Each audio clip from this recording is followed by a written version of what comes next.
Hi guys, welcome back to another video. In this video I'm gonna show you how to integrate Sprout Social in HubSpot CRM. So let's get started. Let's get into it. First, you all need to go on HubSpot CRM. Here I am, my profile over here, and you will see the option of settings over here. Simply click on that one, and on the left side you will see the different options, the integrations. You will click on that. Click on connected apps. You can visit your app workspace marketplace. Simply click on that one, and you will see the search bar. Simply click on here, Sprout Sprout.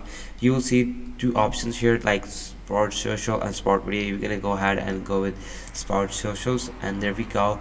Build and grow a strong relationship on social with HubSpot and Sprout. You can see the different tutorial how it's gonna be work. You can see an overview, different options here. So we're gonna go ahead and install this app.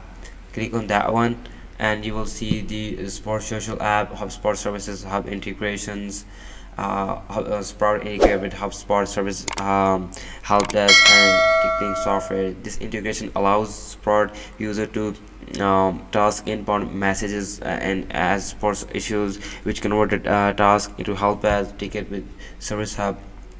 You can review with that platform, and you can simply click on login, and once you log in you will be able to get to integrate the HubSpot with Sprout Social. So this is how you can integrate Sprout Social and HubSpot CRM. So if you like that video, make sure you subscribe to this channel, and I will catch you on the next video. Thank you.